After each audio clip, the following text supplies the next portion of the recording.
तालिबान पर अमेरिकी अधिकारी की एक बहुत बड़ी वार्निंग सामने आई है। भारत, पाकिस्तान और चीन को पूर्व CIA चीफ ने अलर्ट किया है। यह कहा कि तालिबानी मदद से इमरान सरकार गिराने की फिराक में ISI है। अब देखिए यहां पर एक अलग खबर आ रही है। चीन में उइगर मुसलमानों का समर्थन कर सकता है तालिबान। तालिबान की लश्कर जैश से दोस्ती भारत के लिए खतरनाक है, यह बात कही गई है। CIA के पूर्व चीफ डगलस लंदन का तालिबान को लेकर यह अलर्ट जो है यह सामने आया है। बिग वॉल ग्राफिक्स जरिए हम आपको दिखाते हैं क्या कुछ तालिबान पर चेतावनी जो है वो जारी की गई है। भारत और पाकिस्तान के लिए यह बड़ा खतरा है। कैसे खतरा है, बिग वॉल ग्राफिक्स आपकी टीवी स्क्रीन पर आने वाले हैं, वो हम आपको दिखाते हैं। तो तालिबान कैसे एक बड़ा खतरा बन सकता है, क्या कुछ बातें की गई है। अमेरिकी खुफिया एजेंसी CIA के प्रमुख की चेतावनी जो है वो सामने आई है। तालिबान को लेकर चेतावनी है। तालिबान भारत और पाकिस्तान दोनों के लिए खतरा बन सकता है, ना सिर्फ एक मुल्क के लिए, दोनों के लिए। CIA के पूर्व चीफ डगलस लंदन का तालिबान को लेकर अलर्ट जो है वो जारी हुआ है।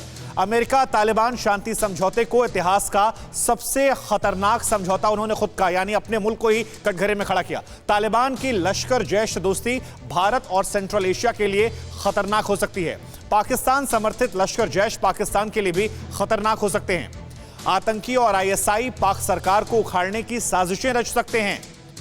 उइगर मुसलमानों को समर्थन लेकर तालिबान चीन के लिए सिरदर्द बन सकता है। और हमारे साथ देखिए तमाम खास मेहमान मौजूद हैं। प्रसून शर्मा जी, जिन खतरों का जिक्र हम लगातार कर रहे हैं, पूर्व CIA चीफ ने भी उसकी तरफ इशारा किया है। चीन को ये खतरे नहीं दिख रहे क्या अभी? जी बिल्कुल दिख रहे हैं, इसीलिए चीन हर तरीके से उनके साथ एंगेज है और दूसरे मल्टीलैटरल फोरम में भी वो एंगेज है। वो इसीलिए ही बाकी देशों में जो पुश कर रहा है और UN में भी कहा कि इनको इंटरनेशनल एक्सेप्टेंस दी जाए, ताकि वो एक तरह से वेल विशर्स का जो PR है अपने लिए तालिबान के समक्ष रख सके। तो चीन की अभी यही वो है कि अपनी गुडविल एस्टेब्लिश कर सके, ताकि तालिबान इनके इंटरनल मैटर खासकर उइगर मुसलमानों का वो उसमें इंटरफेयर ना करे। दूसरा, इकोनॉमिकली जो CPEC का उनका प्रोजेक्ट है उसका वो एक्सटेंशन ले सके, क्योंकि अफगानिस्तान में तकरीबन 1 ट्रिलियन के आसपास का नेचुरल रिसोर्सेज है, उसमें भी उनकी नजर है। पर उससे पहले वो अपने प्रोजेक्ट्स और अपने इंटरनल सेफ्टी पे ज्यादा कंसर्न है चाइनीज। जी, गफ्फारी साहब भी हमारे साथ है। गफ्फारी साहब, जो बात हमारे गेस्ट कह रहे हैं, चाहे वो त्रिपाठी जी हों या बाकी मेहमान हमारे साथ हों, आपको नहीं लग रहा कि जो बात हमारे परिहार साहब ने कही कि ऑस्ट्रिच की तरह अगर आप जमीन में सर घुसा लेंगे तो खतरे टलेंगे नहीं, वो आएंगे?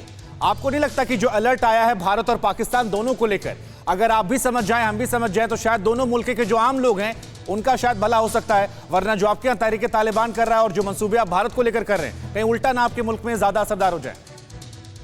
आपको लगता है ना कि हम मंसूबे कर रहे हैं? आपने अभी थोड़ी देर पहले आपके जो रक्षा मंत्री हैं वो सड़कों के ऊपर जो जहाज वो कर रहे हैं, लैंड करवा रहे हैं और बाकी चीजें बता रहे हैं।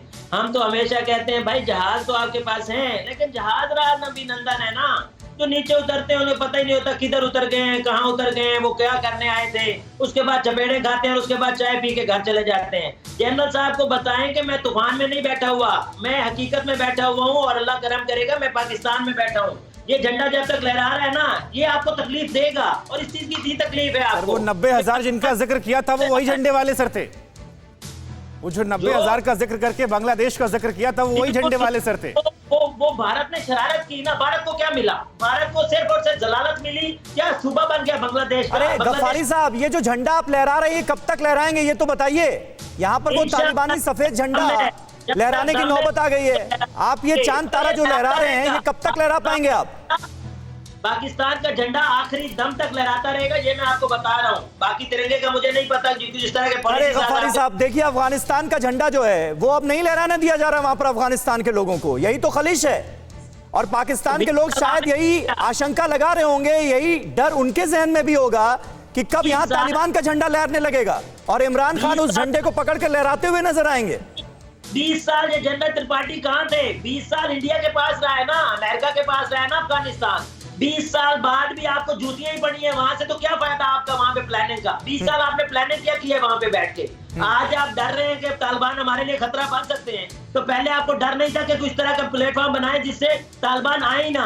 आप लोग खुद घुसते लोग, वहां से आपको भगाया गया इंडिया से, अफगानिस्तान से, और अब आप इतना बौखलाइए नहीं, इतना बौखलाइए नहीं। आपसे सवाल पूछा गया है, जवाब दीजिए। जेके त्रिपाठी साहब बहुत देर से कुछ ऐड करना चाह रहे हैं, मुस्कुरा रहे हैं। त्रिपाठी साहब जल्दी से, वक्त कम बचा है थोड़ा।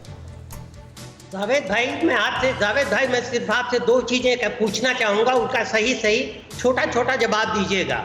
एक चीज ये बताइए कि क्या ये गलत है कि पाकिस्तान की इकोनॉमी बहुत बुरी तरह से पछड़ रही है? आप छोड़ दीजिए उसकी बात सर्वे की, पाकिस्तान की इकोनॉमी बहुत बुरी तरह है।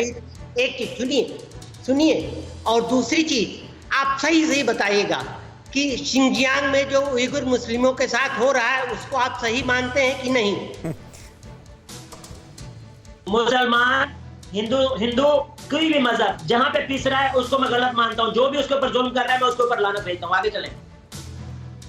बलूचिस्तान में भी, और जो बलूचिस्तान में आप कर रहे हैं, कहीं पे भी मुसलमान, हिंदू, लड़की, लड़का, जानवर, उसके ऊपर जहां पे जुल्म हो रहा है, मैं जुल्म करने वालों पर लानत भेजता हूं बगैर किसी तफरीक के। जहां पर भी मुसलमानों के ऊपर, हिंदुओं के ऊपर, तमीर बातें बड़ी अच्छी, लेकिन कथनी और करनी में जो अंतर है उसको देख के शायद बाकी पैनलिस्ट भी मुस्कुरा रहे हैं। परिहार साहब भी मुस्कुरा रहे हैं कि इतनी अच्छी बातें सुनाई पड़ रही है, पीसफुल टॉक्स हो रही है। परिहार साहब, जावेद साहब ने जो कुछ कहा है, वैसा अगर वो ऐसा करें कोई प्रॉब्लम ही खड़ी नहीं होती है। और आपने जो कहा है कि तिरंगा तो जो है अगले, आप मान के चलिए कि 1 लाख साल तक इसी तरह से चलेगा। मगर हाँ, आप पूछिए कि तालिबान और टीपी के तालिबान, आईसिस के कह रहे थे, आप क्या करते हैं? उनका डूरन लाइन ब्रेक करके वो आपका खैबर पख्तूनख्वा को कैप्चर करने की पूरी कोशिश करेंगे। आप उसकी चिंता करिए, भारत की चिंता छोड़ दीजिए। हम तो आपके मित्र ही साबित होंगे आखिर में चल के।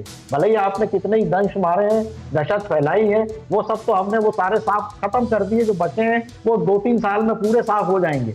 जिस दिन चाहे 24 घंटे में आपको गिलगित बाल्टिस्तान से बाहर कर सकते हैं, पाकिस्तान ऑक्यूपाइड कश्मीर कैप्चर कर सकते हैं। वो कोई हमारा इमीडिएट एजेंडा नहीं है, लॉन्ग टर्म में। चलिए, दुनिया चिंतित नजर आ रही है अफगानिस्तान में जो कुछ हो रहा है उसे देखते हुए, लेकिन गफ्फारी साहब का सिर्फ और सिर्फ एम लगता है आज डिबेट में ये था, गफ्फारी साहब आपका, कि इमरान खान की नजर में आपके नंबर बढ़ जाएं। नंबर बढ़ गए। चलिए, अब खुश हो जाइए। बहुत बहुत शुक्रिया आपका हमारे इस डिबेट में जुड़ने के लिए, इस चर्चा का हिस्सा बनने के लिए। फिक्र आपकी, सोमवार से शुक्रवार रात 9 बजे सिर्फ TV9 भारतवर्ष पर।